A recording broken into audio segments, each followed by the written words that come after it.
శ్రీ సచిదానంద సమర్థ సద్గురు సాయి మహారాజ్కి జై. సాయి బిడ్డలందరికీ కూడా సాయినాథుని ఆశీర్వాదాలతో మనము 23వ అధ్యాయంలోకి వచ్చామండి. ఇందులోని యోగా ఉల్లిపాయ గురించి, అలాగే రెండవది వచ్చి శ్యామ పాముకాటు బాగు చేయుట, అలాగే మూడవది వచ్చి కలరా నియమములను ఉల్లంఘించుట, నాలుగవది వచ్చి గురుభక్తి, గురు యొక్క పరీక్షలు, గురుభక్తి యొక్క పరీక్షలు. ఇందులో వీటిని తెలుసుకునే ప్రయత్నం చేద్దామండి మనం. నిజముగా నీ జీవుడు త్రిగుణములకు అనగా సత్వరజో గుణములకు అతీతుడు, అంతే కదండి మరి. కానీ మాయచే కప్పబడి వాని నైజముకు సచితానందమును మరచుచు తానే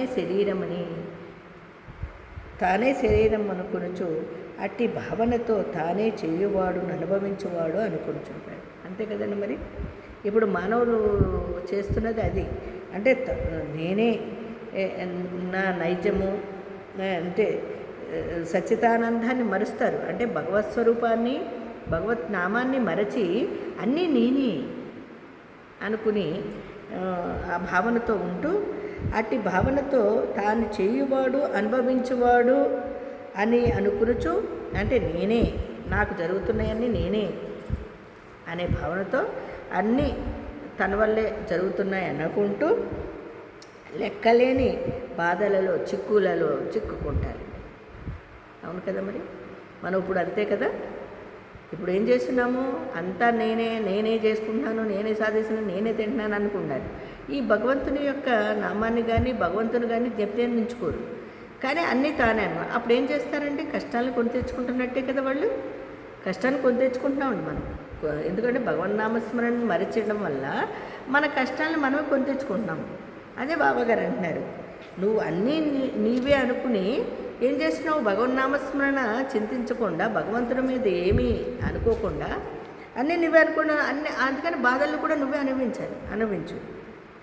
లెక్కలేని బాధల్లోనూ చిక్కుల్లోనూ విముక్తిని గాంచలేకున్నాము. వాటిల్లోంచి బయటపడే ప్రయత్నము మనం చేయలేకపోతున్నామండి. ఎందుకంటే భగవంతుని మరిచాం, అన్నీ నేను అనుకుంటున్నాం. విమోచనకు మార్గం ఒక్కటే కలదు, అది గురుని పాదముల యందు ప్రేమయోగ భక్తి. గొప్ప నటుడకు సాయి తన భక్తులకు వినోదింపజేసి వారిని తమ నైజంలోకి మార్చేద్దరు.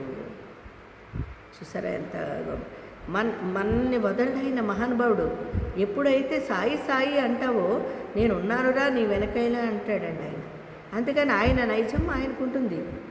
కానీ మనమే మూర్ఖులమయ్యి భగవన్నామస్మరణ విడిచి భగవంతుడిని కూడా జ్ఞప్తించుకోకుండా అన్నీ నేనే చేస్తున్నాను, నేనే సాధిస్తున్నాను అనుకుంటామండి. కానీ ఆయన మనల్ని చూస్తూనే ఉంటాడండి. ఇంతకు పూర్వం చెప్పిన కారణములచే మేము సాయిని భగవంతుని అవతారముగా నిల్చున్నాము. మనకెప్పుడు ఆయన భగవత్ స్వరూపుడేనండి, మనం ఎప్పుడు ఎంచుకోవాలి కూడా. కానీ వారెల్లప్పుడూ తాము భగవంతుని సేవకుని చెప్పేవారు. బాబాగారిని భగవంత్ స్వరూపమని మనం అనుకుంటున్నాము, కానీ బాబాగారేంటి? నేను భగవత్ సేవకుని. ఏమండి, గొప్పవాళ్ళు భగవత్ స్వరూపులు అయిన సద్గురు సాయినాథుల వారే అహంకారహీనం అంటారు అక్కడ. అంటే అహంకారము లేకుండా ఆ భగవంతుడు మనలతో కలిసిపోయి మానవ జీవితో కలిసి నేను మీలాగే అన్నట్టుగా భగవంతుడిని వేడుకోండి అని చెబుతున్నాండి. ఎవరు చెబుతున్నారు మనకి? ఆ భగవంతుడే చెబుతున్నాడండి. ఆ స్వరూపమే చెబుతుంది మనకి. మనం దాన్ని గుర్తించలేక ఈయనే భగవత్ సేవకుడు అంటున్నాడు, భగవంతుడు వేరే ఉన్నాడంటే కాదండి, ఆయనే భగవత్ స్వరూపుడు. వారు అవతార పురుషులైనప్పటికీ ఇతరులను సంతృప్తికరముగా ఎట్లు ప్రవర్తింపవలనో చెప్తుండేవారండి.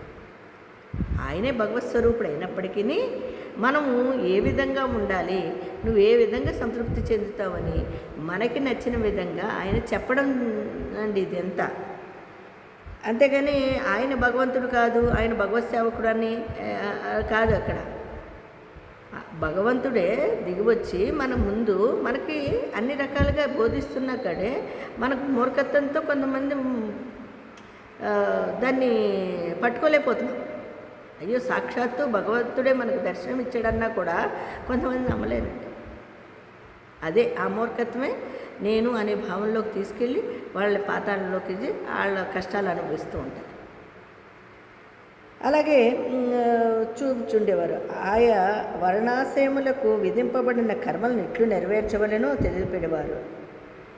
మనం చేసుకున్న కర్మలు ఏ విధంగా నిర్మూలించుకోవాలి అనే దానికి ఆయన చెప్పడం అండి. మనకు ఇతరులతో ఏ విషయంలోనూ పోటీ పడేవారు కాదు. ఆయన ఏ విషయానికి అది ఇలాగా ఇప్పుడు చూడండి, మనమైతే ఏం చేస్తాం, ప్రతి విషయంలోనే పోటీ పడతాం, అవును కదా. మరి ఆయన పోటీ పడేవారు కదండి. మనకి చెప్పడానికి మన తండ్రి అండి ఆయన, మన బాగు కోరి మన కోసం వచ్చిన దైవం అండి ఆయన. మరి ఆయన పోటీ పడడము ఇవన్నీ ఎందుకుంటాయి అంటే ఆ తత్వాన్ని నువ్వు ఇలా ఉండాలిరా అని మనకి చెప్పడం ఆయన. మనం కూడా అలాగ జీవించమని ఆయన చెప్తున్నారండి. నేనున్నాను మీకు, మీరు ఇన్ని గుణాలతో ఉండాలి, ఈ విధంగా ఉంటేనే భగవంతుడు మీకు దగ్గర అయితే మీరు కష్టాలని తొలగించుకోగలుగుతారు, లేకపోతే కష్టాలు పాలవుతారు అని చెప్తున్నారండి ఆయన. తన కొరకేమైనా చేయుమని ఇతరులను కోరెడివారు కారు.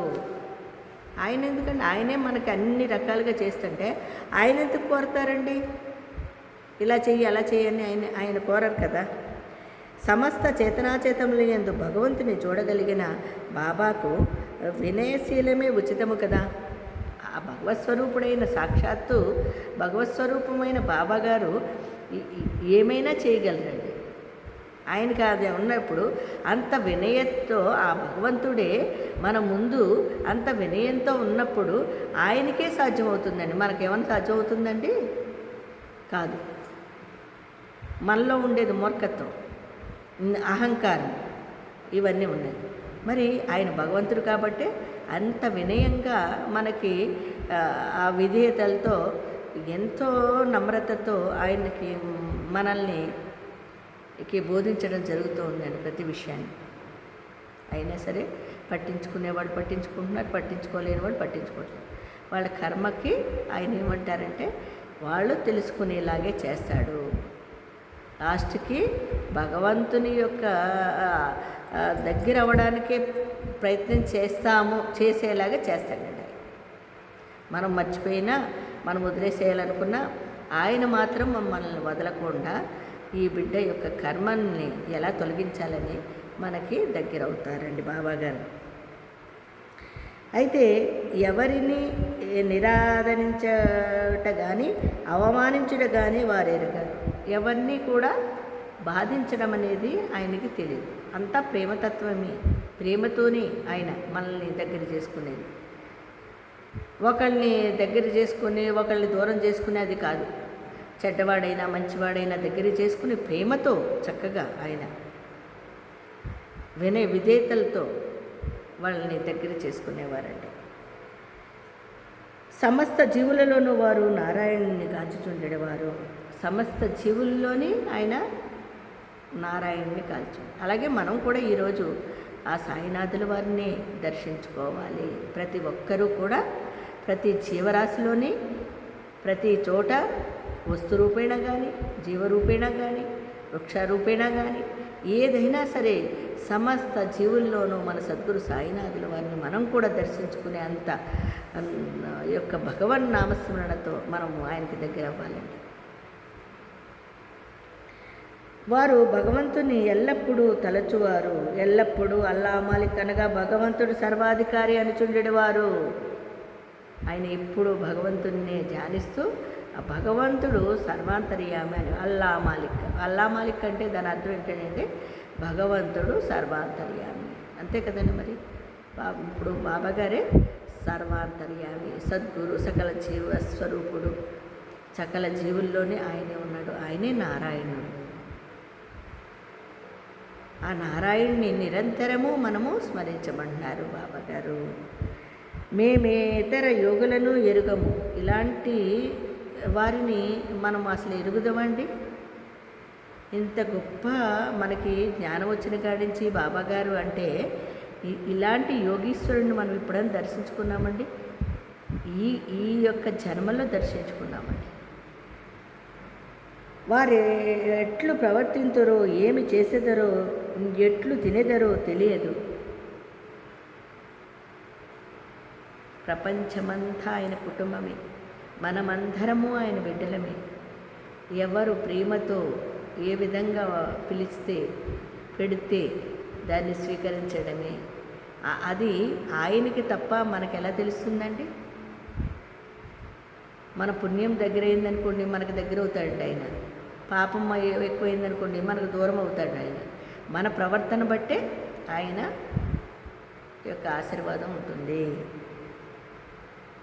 భగవత్ కటాక్షము చేయవారు అవతరించి అజ్ఞానులను, బద్ధజీవులను విమోచనము కలుగజేసేదరని మాత్రమే మనకి తెలుసు. అజ్ఞానులని, బద్ధజీవుల్ని, వాళ్ళ యొక్క అజ్ఞానాన్ని నశింపజేసి, బద్ధకాన్ని నశింపజేసి, వాళ్ళకి విమోచనాన్ని కలుగజేయడమే మనకు తెలుసు. మన బాబాగారు మాత్రమే తెలుసు. మన పుణ్యం ఏమైనా ఉన్నచో మహాత్ముల కథలను, లీలలను వినుటకు కుతూహలము కలుగును. మనలోనేమవుతుందండి? ఆయన యొక్క లీలలను కానీ, ఆయన యొక్క ఆశీర్వాదాలను కానీ వింటూ ఈరోజు మనం ఎంత ఉత్సాహపడుతున్నామండి, ఎంత ఆనందపడుతున్నామండి. మన సద్గురు సాయినాథుల వారిని తెలుసుకున్నప్పుడు మనం ఎంత ఆశీర్వాదాలు పొందుతున్నామండి. లేని చోట జరుగును. ఇక నీ అధ్యాయములోని ముఖ్య కథలను చూచిదము.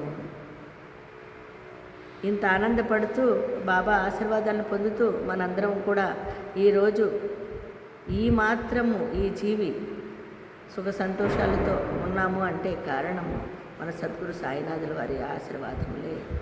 ప్రతి ఒక్కరూ కూడా బాబా యొక్క ఆశీర్వాదాలను పొంది అందరూ సుఖ సంతోషాలతో ఉండాలి.